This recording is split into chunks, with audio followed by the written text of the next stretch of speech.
हमारे गुरुदेव डॉक्टर स्वामी श्यामदास जी ने वाल्मीकि आश्रम इसका नामकरण किया था।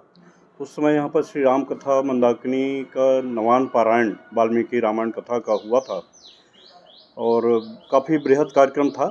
और उसके पश्चात महाराज जी ने हमारे संकल्प को पूरा करने के लिए कि जब भी वो प्रयागराज में होते थे माघ मेले में कल्पवास के समय, तो पहला कार्यक्रम लौटने के समय फिर वो ये वाल्मीकि आश्रम में उनका हुआ करता था। फिर उसके पास उन्हीं की इच्छा से यहाँ पर महर्षि वाल्मीकि हायर सेकेंडरी स्कूल का प्रादुर्भाव हुआ और तब से वार्षिकोत्सव में महाराज जी हमेशा मुख्य अतिथि के रूप में यहाँ पर नौनिहालों को आशीर्वाद देते रहे हैं। फिर उसके बाद अभी हमने संकल्प लिया कि उसमें हमने अपने माता पिता को यहाँ पर वाल्मीकि कथा का श्रवण कराया था महाराज जी के द्वारा। महाराज जी महामंडलेश्वर थे, डॉक्टर स्वामी श्यामदास जी महाराज जी यहाँ रीवा बिंद के क्षेत्र का पूरे भारत देश के लोग उनको जानते हैं। फिर हमने संकल्प लिया अभी भागवत की कथा कहेंगे। यही स्थल था जब वाल्मीकि कथा भी हुई थी इसी स्थल पे। तो महाराज जी की फिर से वो श्रृंखला फिर से शुरू हो, हर साल महाराज जी का यहाँ पर आगमन हो, ऐसा करके संकल्प लिया था। पर कोविड ने जैसा कई महापुरुषों को लीला है, उसी में हमारे महाराज जी का भी स्वर्गारोहण हुआ और उसके पश्चात फिर एक वर्ष पश्चात अभी फिर से हम लोगों ने उस संकल्प को पूरा करने के लिए हमारे बीच में स्वामी विवेकानंद सरस्वती जी महाराज जी हैं जो हरिद्वार से पधारे हैं। आप भागवत भूषण की उपाधि से आपको विभूषित किया गया है। साथ ही भारतीय संत समाज के आप राष्ट्रीय प्रवक्ता भी हैं और समाज के विविध कार्यक्रमों में समाज सेवा आध्यात्मिक पूरी उसके लिए प्रचार प्रसार के लिए तो आप सदैव अग्रणी रहते ही हैं। साथ ही साथ महाराज श्री सामाजिक कार्यों में भी उत्तराखंड और देश के विभिन्न क्षेत्रों में आपकी कथाएं होती रहती हैं और विविध कार्यक्रम आपके द्वारा संचालित होते हैं समाज उपयोगी। तो हम लोगों ने संकल्प लिया था कि चूँकि महाराज जी के ही शिष्य हैं आप, जब महाराज जी की यहाँ नवान पारायण कथा हुई थी वाल्मीकि की, उस समय प्रवक्ता के रूप में निश्चित रूप से महाराज जी थे, डॉक्टर स्वामी श्यामदास जी महाराज जी, लेकिन सह प्रवक्ता के रूप में आप भी उस समय यहाँ पर उपस्थित थे। तब उसमें आपका बाल्यकाल था, लेकिन अब चूँकि महाराज जी नहीं हैं तो उनके स्थान पर स्वामी जी यहाँ पर कथा का पूरा लाभ हम लोग को देंगे। हमारा महर्षि परिवार ही नहीं, पूरा हमारा बिंद क्षेत्र के लोग इस कथा में उपस्थित होंगे। महाराज जी के चौंथर से लेकर इलाहाबाद, सीधी, सतना, कई जगह के शिष्य को सूचना प्राप्त हो चुकी है। वो सभी लोग यहाँ पर कथा श्रवण के लिए, कई लोग तो बाहर से आके सीधी जैसे क्षेत्रों से लोग यहाँ पर आकर 7 दिन रुक कर यहाँ कथा श्रवण का लाभ यहाँ पर लेंगे। कब से कब तक शुरू होगा? कथा का जो समय रहेगा वैसे तो कथा पूरे सुबह 7 बजे से लेकर और शाम को 7 बजे तक इसका पूरा पारायण होगा। डॉक्टर आशुतोष शास्त्री जी यहाँ पर उपस्थित हो रहे हैं, वो कथा का पूरा वाचन करेंगे और पर कथा का संक्षिप्त रूप से उसकी व्याख्या, कथा की व्याख्या महाराज श्री के द्वारा शाम को 3 बजे से लेकर और शाम को 7 बजे तक के बीच में होगी। रात डेट जो है इसकी 11 तारीख से लेकर और 17 तारीख तक कथा का होगा और 18 तारीख को फिर भंडारा प्रसाद का आयोजन है। कल सुबह 8 बजे हमारा जो निज निवास है वहाँ पर भी महादेव जी की स्थापना है, तो उस महादेव जी के मंदिर से लेकर यहाँ पर तक 1 किलोमीटर की हमारी होगी यात्रा, कलश यात्रा।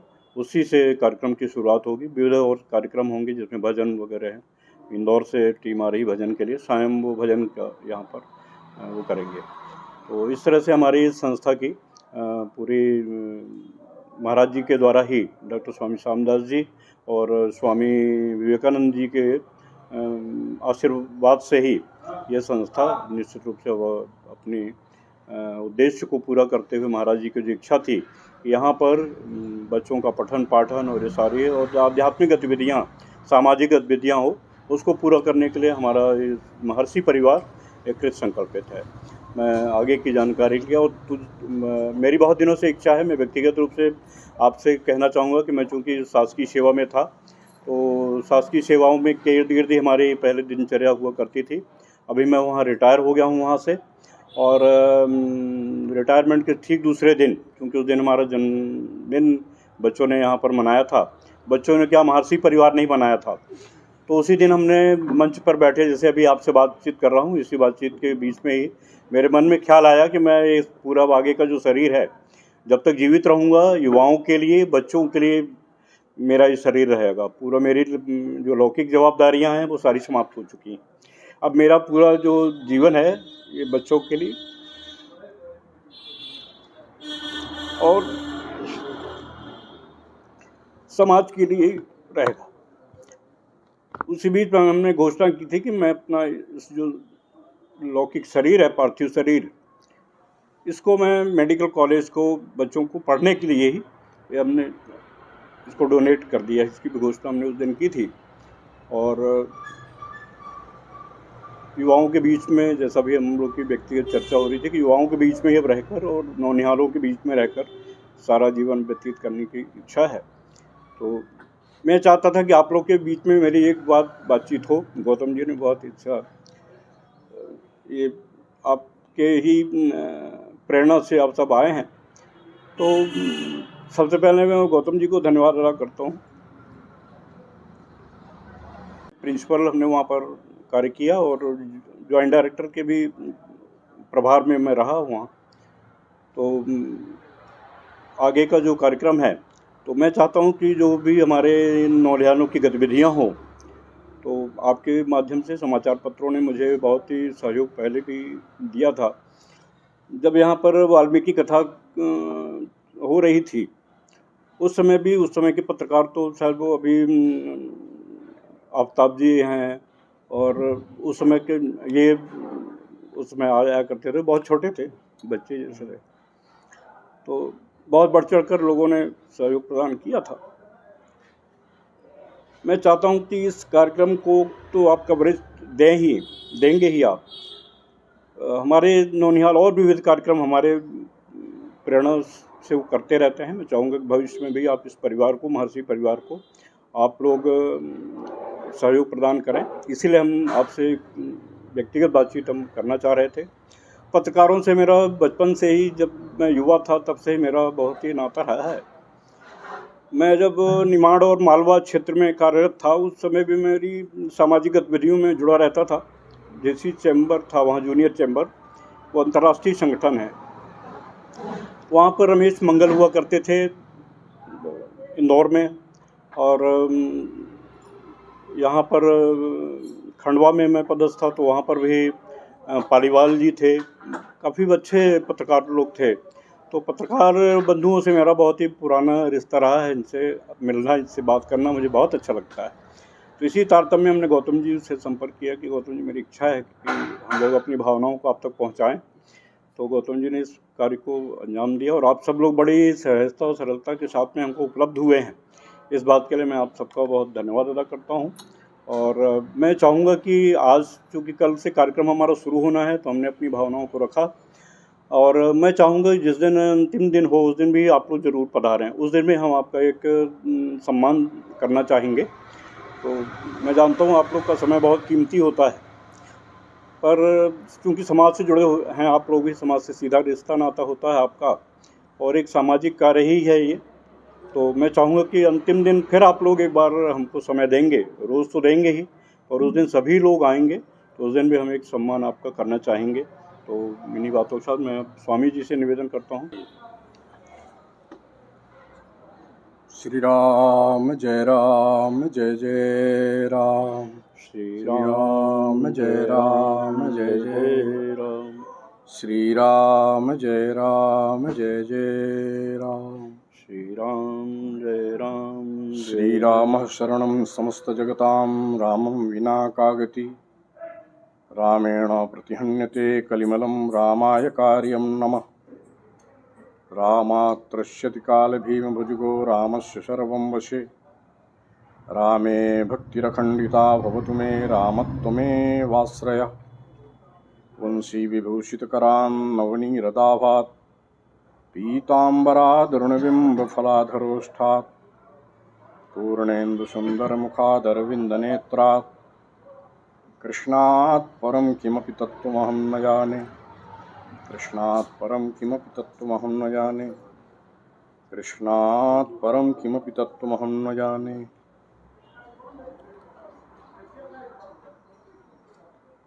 कि इस पावन धरा पर जहाँ अभी हम सब समवेत हैं, महर्षि वाल्मीकि हायर सेकेंडरी स्कूल का पावन परिसर में आयोजित श्रीमद् भागवत सप्ताह ज्ञान यज्ञ, जैसा कभी आपने इस संस्था के संस्थापक सम्माननीय श्री वाल्मीकि शर्मा जी से इस स्थान का अतीत और आज का उनका वर्तमान से लेकर के भविष्य की कल्पनाओं तक भूमिका के रूप में जो प्रस्तुति दी है, उससे आप अवगत ही हो गए हैं। वर्तमान समय में देश का दायित्व जिन हाथों में है, देश ही नहीं विश्व एक नए चिंतन के साथ अपने चिंताओं को समेटे हुए भारत से बहुत कुछ अपेक्षित हो रहा है, जिसमें देश के प्रधान से लेकर के उनके साथियों तक ने विगत कई वर्षों में इस देश है के साथ हम सन्यासियों के सुखद संतोष के लिए जिस प्रकार से सांस्कृतिक धरोहरों को तेजी के साथ सम्मान देते हुए देश के कोने कोने में, मैं सारी नामावली प्रस्तुत न करता हुआ, चूंकि आप विंध्य क्षेत्र के साथ साथ मध्य प्रदेश के प्रतिनिधि हैं और आप गौरवान्वित भी हो रहे होंगे उज्जैन के महाकाल के पावन परिसर के विकासमान स्थल को देखकर। ऐसे अनगिनत स्थल आज देश में प्रमाण के रूप में हैं। तो हम लोगों के मन में भी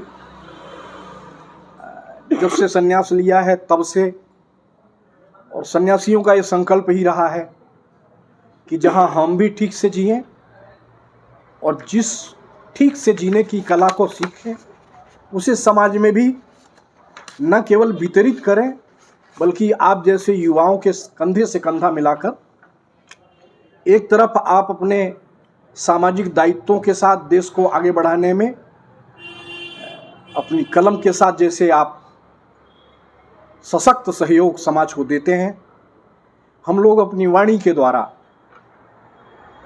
भगवान की कथाओं के माध्यम से नवयुवकों के भीतर एक चरित्र निर्माण के संकल्प के साथ पूरे देश में ही भ्रमण करते हुए भारत साधु समाज जो स्वतंत्रता के बाद देश के मूर्धन्य महापुरुषों के साथ जुड़ करके राजनीतिक लोगों के सहयोग से भी ये समाज भारत साधु समाज बना था। नहीं रहे कुछ महीने पूर्व आपके ही प्रांत के शंकराचार्य श्री स्वामी स्वरूपानंद जी महाराज जो ज्योतेश्वर के थे, उनके द्वारा ही मैं राष्ट्रीय प्रवक्ता के पद पर अभिषिक्त किया गया था हरिद्वार में। सारा जीवन ही हरिद्वार और उत्तराखंड की भूमि में स्थायी निवास के साथ पूरे देश में ही भ्रमण प्रवास होता है, इसी संकल्प के साथ कि सारा देश एक परिवार के नाते अपने को मानकर और पूरे विश्व को एक संदेश देता रहे अपने आचरणों के माध्यम से।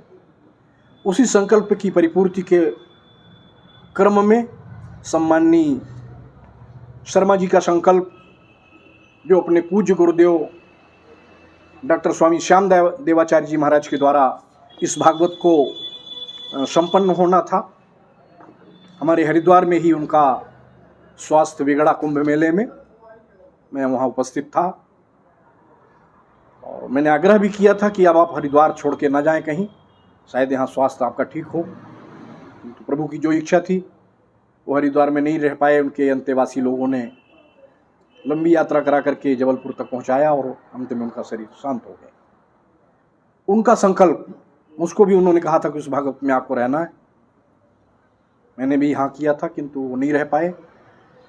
शर्मा जी को लगा कि वो संकल्प, क्योंकि पहली आध्यात्मिक यात्रा वाल्मीकि रामायणम के माध्यम से यहाँ प्रारंभ हुई, जिसमें मैं सह प्रवक्ता के रूप में अपनी बाल्यावस्था में था। अब आपको लगा कि मैं पुनः उसी क्रम को आगे बढ़ाऊं। उसी आमंत्रण पर अभी मैं कल ही हरिद्वार से यहाँ आया हूँ और कल मध्याह्न में 3 बजे से भागवत चर्चा प्रारंभ होगी। उसके पूर्व कलश यात्रा आदि का विवरण आप प्राप्त ही कर चुके हैं। मैं शर्मा परिवार और महर्षि परिवार दोनों को मंगलमय शुभाशीष देता हुआ, साधु होने के नाते आप सब हमारे परिवार के ही हैं और नारद जी तो विशेष रूप से हमारे आचार्य हैं और पत्रकारों को मैं बड़े सम्मान से नारद की परंपरा का ही मानता हूँ। आप भले जीन्स में हो, पैंट में हो, शर्ट में हो, युग परिवर्तन का समय है। नारद जी धोती कुर्ते में थे। युगानुकूल आपने परिवर्तन में अपने को जोड़ा है, किंतु आपने काम वही कर रहे हैं जो नारद जी करते थे कि सारे समाज में अपनी यात्राओं के माध्यम से, अपनी वीणा वादन के माध्यम से और अपनी वाणी के माध्यम से समाज को कैसे जगाया जाए। हम लोग बोल करके जितना नहीं जगा पाते हैं, अब तो इलेक्ट्रॉनिक मीडिया आपके सामने है और इससे जन जन तक आप हमारी बात को हमसे कई मात्रा में ज़्यादा पहुंचाते हैं। इसी आशा के साथ कि आप पत्रकार नहीं हैं और आप हमारे पूर्वाचार्य श्री नारद जी के प्रतिनिधि हैं, तो आप हमसे जितनी अपेक्षा कितनी रखते हैं मैं नहीं जानता हूं। जितनी भी रखते होंगे उसको पूरी करने का सदैव संकल्प रहता है, किंतु आज मैं आपके कंधे में एक नई सूचना के साथ कि आप भी इस भेष में संत ही हैं, क्योंकि नारद जी के प्रतिनिधि हैं, तो हमारी बात को अपने अपने घरों से ही तक नहीं सारे समाज में पहुंचाएंगे। इस आशा के साथ मैं आज आपके बीच में हूं। लगातार 17 तारीख तक आपके बीच में रहूंगा। आपको जब भी अवसर मिले आप मंच के माध्यम से मेरी आवाज़ को, जो भागवत की कथा के माध्यम से समाज में जानी चाहिए, जाए, इसकी अपेक्षा रखता हुआ आप सबके भी जीवन के मंगल कामना करता हुआ वाणी को विराम दे रहा हूँ। इस अवसर को आमंत्रित करते हुए कि आप में से भी जो प्रश्न लेकर, जो अपेक्षा लेकर एक साधु के साथ होती है, आप हमसे साझा कर सकते हैं और मैं बड़े सम्मानपूर्वक, बिना किसी आग्रह के, बिना किसी लाग लपेट के, और चाहेंगे कि हमारा और आपका ये संवाद समाज के लिए मार्गदर्शक बन सके। इसके लिए पहले आपने मुझे आमंत्रित किया, अब मैं आपको आमंत्रित करता हूं कि आप अपने प्रश्नों के माध्यम से हमारे साथ जुड़कर और इस बात को आगे बढ़ाएं।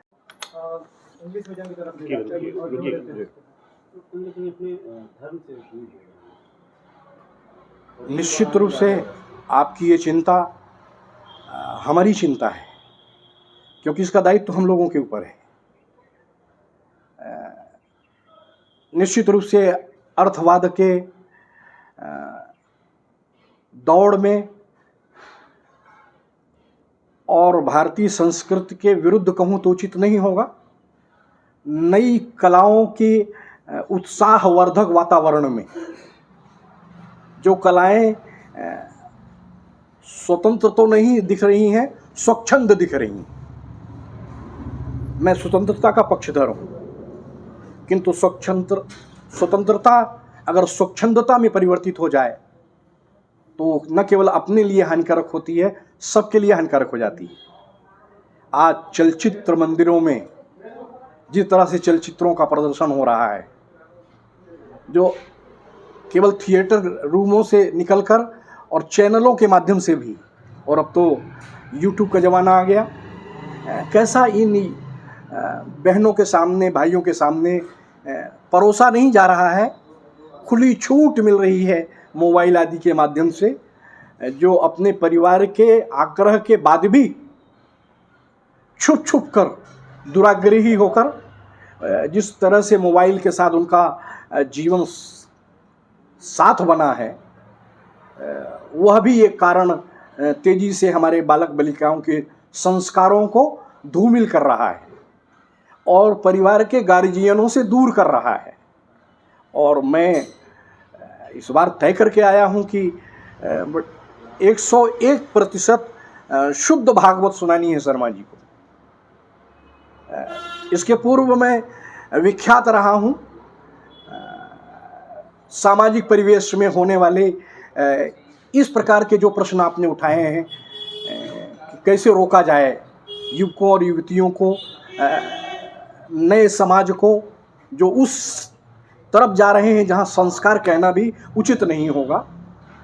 आज ही हमारे कुछ और मित्र बैठे थे शर्मा जी के साथ में, दुखद कई घटनाएं सुनाई कि तरुणाई में नशे के जीवन में जाकर और जिस प्रकार से परिवार को बेसहारा छोड़ते हुए सुसाइड की संख्या तेजी से बढ़ रही है।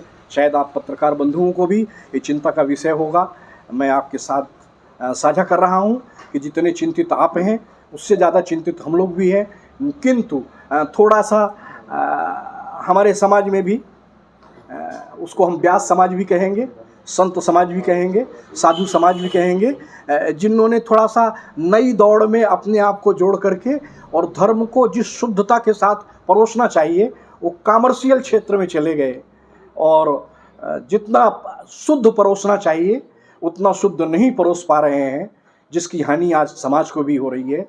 तो मैं पूरा दोष आप सबको नहीं, आपके समाज को नहीं, बल्कि अपने समाज को भी देता हुआ कि यहाँ भी क्षरण हुआ है, जिसके कारण मरणों की संख्या इतनी बढ़ रही है आपातकाल में, जो नहीं होना चाहिए एज आने के पहले, उसको कैसे रोका जाए हम लोगों के मन में चिंता है। और कोशिश करते हैं कि व्यास गादी के माध्यम से हम युवकों को और बहनों को कुछ बातें ऐसी कहानियों के माध्यम से बता पाएँ जिससे वो संयमित हो पाएँ। और संयम केवल इंद्रियों का नहीं, अपने पूरे जीवन का, जिसमें कम से कम इस आपाधापी जगत में सुसाइड वाली व्यवस्था तो कम हो सके, ये कोशिश हम करेंगे। लोकसभा चुनाव चल रहा है, जिस तरह से मित्र ने जो प्रश्न किया है ये बड़ा चिंता का विषय है राज पंडितों के मन में भी, कि महत्वाकांक्षा की दौड़ में अब इसको संस्कार के रूप में कहा जा रहा है, जो जितना बदल सके, जो जितनी पारियां खेल सके। मैं नाम नहीं लेना चाहूँगा क्योंकि मैं राजनीतिक नहीं हूँ, इशारे ज़रूर करूँगा कि भी बिहार ने पूरे देश को एक समय मत दिया था 1 महीने पूर्व कि हम कल किस पर विश्वास करेंगे। मैं जिनकी ओर कहना चाह रहा हूँ, निजी जीवन में उनके जीवन में कुछ नहीं है कहने लायक, आप उंगली नहीं उठा सकते हैं। बड़ा आदर्श जीवन रहा है, ना उनके जीवन में कभी भ्रष्टाचारों के आरोप लगे, आज भी कोई नहीं लगा सकता है।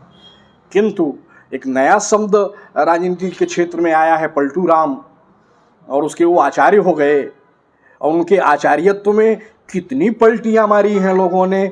आप विंध्य क्षेत्र में भी अभी ताज़ा मैं आज कहीं देख रहा था, ये तो भ्रष्टाचार से महाभ्रष्टाचार पे आता है। नहीं कहना चाहूँगा, आप उसके अधिकारी हैं, आपकी कलम है, आपका माइक है और आपका तंत्र है, आप खूब कह सकते हैं। किंतु इतना ही कहूँगा कि हमारे पत्रकार जैसे लोगों को भी और गृहस्थ में रहने वाले लोगों को भी लग रहा है कि हम किनकी उंगली पकड़ के अपने बच्चों को कहें कि जरा इनके जैसा बनना। अब ये संदेह पैसा हो रहा है कि हम किधर उंगली करके कहेंगे कि आगे चल के कि तुम राष्ट्र निर्माण के लिए इनके जैसे बनना। बस एक ही बात रह गई है कि जो प्रधान बैठा हुआ है अभी वहाँ तो कह सकते हैं कि जरा इनके जैसा बनना। अभी 1-2 दशक तक तो शायद ये अवसर बना रहेगा कि किसी और को ना देखें। वो भी कह रहे हैं कि किसी और को ना देखें, हमको ही देख लें। और हम वादा करते हैं कि हमारी गारंटी होगी। मध्य प्रदेश भी उसका नमूना है। किधर जा रहा है मैं कुछ ना कहता हुआ इतना ही कहूँगा कि लगता है कि जो कभी नहीं हुआ इस गारंटी ने इस देश को अभी दिया, 500 साल के बाद ही दिया नहीं दिला दिया। तो इतनी आपसे मैं विश्वास पूर्वक कहूँगा कि थोड़ा सा धैर्य रखें। पलटुओं की संख्या उतनी धूम धड़ाका नहीं कर पाएगी उनके रहते जिन्होंने गारंटी का दम भरा है और देश को दिया भी, खूब दे रहे हैं। 5वें नंबर पर हम जाने की तैयारी कर चुके हैं। 3 नंबर पर छलांग लगाने के लिए आर्थिक दृष्टि से हम आगे बढ़ रहे हैं। तो हम